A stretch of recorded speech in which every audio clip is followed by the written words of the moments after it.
Si en France on a l'habitude de rouler sur des routes avec plein de virages, dans d'autres pays c'est complètement l'inverse. On l'avait remarqué lors de notre traversée du Canada où sur certaines routes on pouvait rouler pendant 90 km sans rencontrer le moindre virage, et dernièrement en Argentine, en planifiant notre traversée du pays de l'ouest à l'est, on s'est rendu compte qu'on allait rouler sur une route totalement droite de plus de 260 km de long. Du coup, je me suis posé une question. Mais quelle est la plus grande ligne droite au monde? Donc j'ai demandé à Google. Je suis allé sur le premier site internet que j'ai trouvé et je suis tombé sur cette information.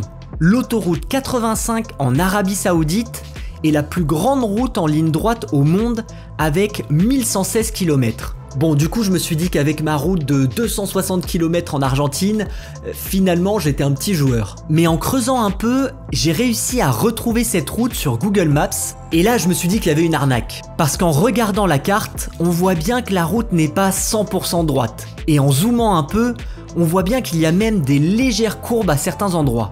Donc on ne peut pas dire que cette route est vraiment la plus grande ligne droite au monde. Donc comme je peux pas faire confiance au site internet, je me suis dit que j'allais demander à ChatGPT quelle est la plus grande route en ligne droite au monde. La plus grande route en ligne droite au monde est la route reliant les villes de Riyad et Al Ghazala en Arabie Saoudite. Cette route s'étend sur une longueur continue de 256 km sans virage ni courbe.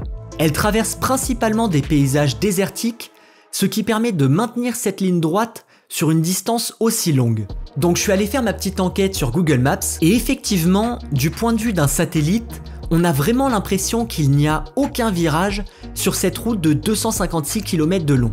Et en faisant d'autres recherches sur internet, j'ai pas réussi à trouver une route plus longue que ça. Mais donc finalement, ça veut dire qu'avec ma route de 260 km de long en Argentine, je viens peut-être de découvrir la nouvelle plus grande route en ligne droite du monde. Donc là, dans ma tête, j'avais un peu l'impression d'être un explorateur. Mais avant d'aller contacter les personnes qui officialisent les records du monde, je me suis dit qu'on allait quand même aller vérifier ça sur le terrain. Et à ma grande déception, bien que cette route soit effectivement très droite, il y a parfois des petits virages.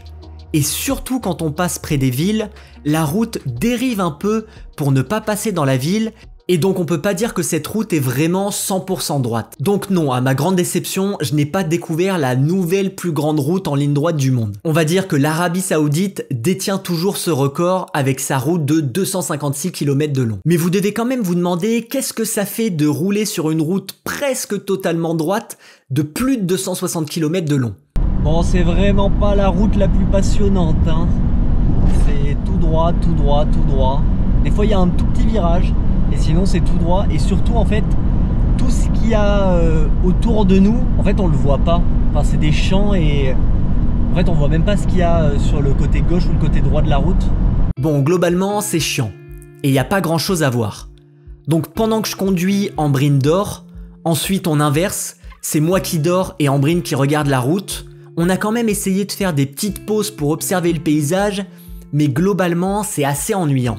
Alors on a quand même fait une rencontre assez étrange un soir, alors qu'on avait prévu de dormir dans la station-service. Une femme qui voyageait aussi apparemment est venue nous voir en nous disant qu'elle avait besoin d'aller dans une ville à 30 km de là, mais elle connaissait pas le nom ni l'endroit exact de où on devait l'emmener. And do you not know in this town que se llama este pueblo?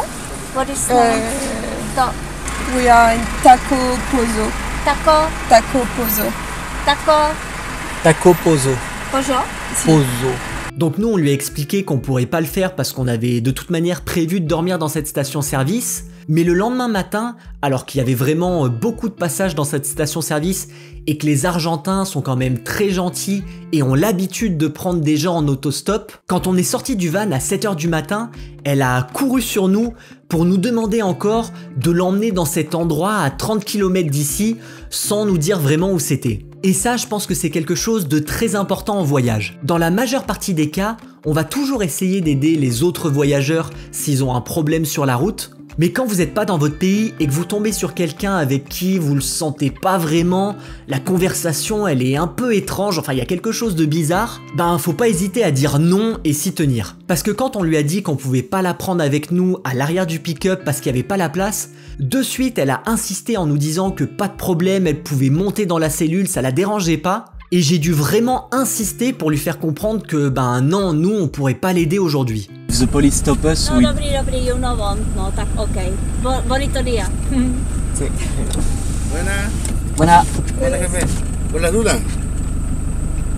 Tengo una cuchita. Non, gracias. C'est bien compliqué. Ouais, ça devient chelou.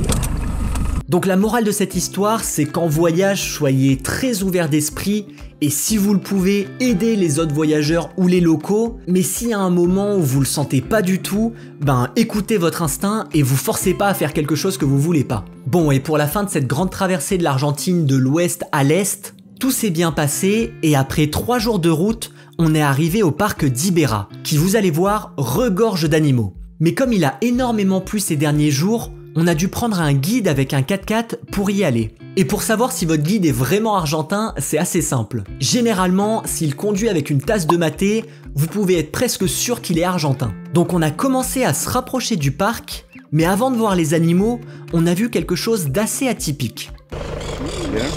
Ça voit quoi? Ça sent le pain. Ouais. Et là c'est impressionnant, on n'est pas encore arrivé dans le parc, mais le mec il nous a arrêtés parce qu'en fait il récupère la résine des arbres dans ces genres de sacs quoi. Et du coup il y a des sacs à tous les arbres. Et il disait que pour avoir un petit sac comme ça prend à peu près 3-4 mois quoi. C'est impressionnant. J'avais jamais vu genre collecter la résine comme ça. Bon, et par contre, il disait que du coup, la sève là qu'il récolte, c'est pas du tout pour manger, hein, c'est pour de la peinture ou plein de choses comme ça. Mais en fait, tout ça, c'est milliers, des dizaines de milliers de kilomètres carrés. Il y a 20 ans, ça n'existait pas. En fait, c'est un groupe allemand, enfin des Allemands qui sont venus là et qui ont planté tous ces arbres. Donc c'est apparemment un business qui est très rentable, mais par contre, ça a détruit tout l'écosystème. Parce que le pain ça acidifie tous les sols et du coup il n'y a rien qui peut vivre mis à part le pain, il n'y a pas d'animaux, il n'y a rien du tout. Ça c'est fou parce que dans quelques kilomètres on va être dans un endroit où il y a des animaux de partout et là non il n'y a vraiment rien, tout est mort. On est ensuite rentré dans le parc et on a vu nos premiers animaux. Et après quelques centaines de mètres, on a enfin rencontré les stars du parc d'Ibera, les capybaras, une espèce de rongeur qui peut peser plus de 50 kg et qui n'a clairement pas peur de l'homme. Bon, malheureusement, sur les prochaines images, vous allez un peu entendre le bruit du vent parce que la prise micro de ma caméra a décidé de plus fonctionner et du coup, je peux plus utiliser mon vrai micro. Et disons que le micro d'origine de la caméra est pas de super bonne qualité. Ah, c'est vrai que c'est gros, hein.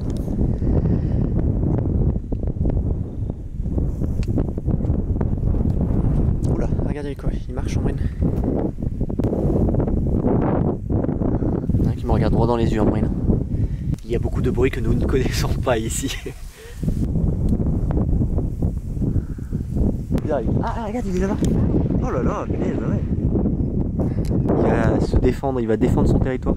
Alors ce que j'essaye de dire à la caméra, c'est que nos amis les capybaras sont très territoriales. Et si un membre d'une autre famille s'approche trop près, de suite ils vont se battre. Parce qu'on a entendu un énorme bruit là sortir des marais, un truc qui nageait mais qui disait ah bah oula. Ah ouais bah il se frite un peu.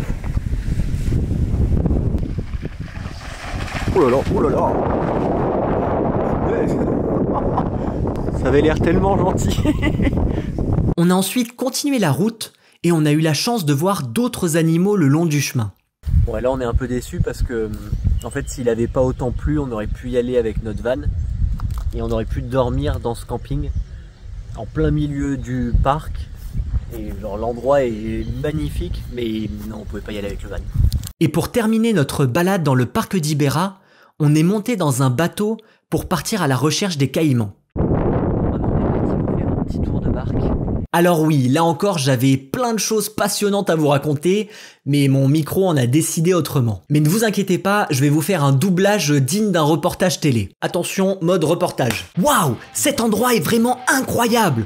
On a l'impression d'être des explorateurs qui arrivent dans une zone jamais explorée par l'homme.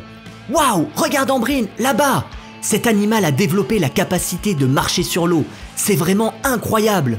Oh mon Dieu, un caïman juste là! Je n'en avais jamais vu d'aussi près, c'est incroyable. J'espère qu'il ne va pas essayer de m'attaquer. Regarde ses dents, Avec la puissance de sa mâchoire, il a la capacité de m'arracher le bras en une fraction de seconde. C'est incroyable. Oh, j'en vois un autre là-bas. Mon Dieu, il doit faire au moins 3 mètres de long. C'est incroyable. S'il décide de nous attaquer, nous n'avons aucune chance. Heureusement, notre guide nous protège avec son bâton magique. C'est vraiment incroyable. Oh, encore un autre ici. Celui-là a décidé de bronzer. C'est la première fois que j'observe un tel comportement chez les caïmans. C'est vraiment incroyable. Voilà, j'espère que vous avez apprécié ce doublage de qualité, car il risque d'y en avoir d'autres dans les prochaines vidéos. Bon, Ambrine, peut-être tes derniers pas là.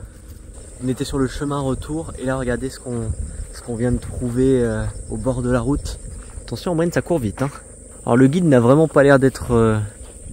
de trouver ça dangereux. Après, ils sont petits quand même, hein, ils sont pas très très gros. Il est gros. Ah, c'est vrai qu'il est quand même gros, lui. Ouais. C'est vrai que je pense qu'il te saute dessus, là, il te niaque.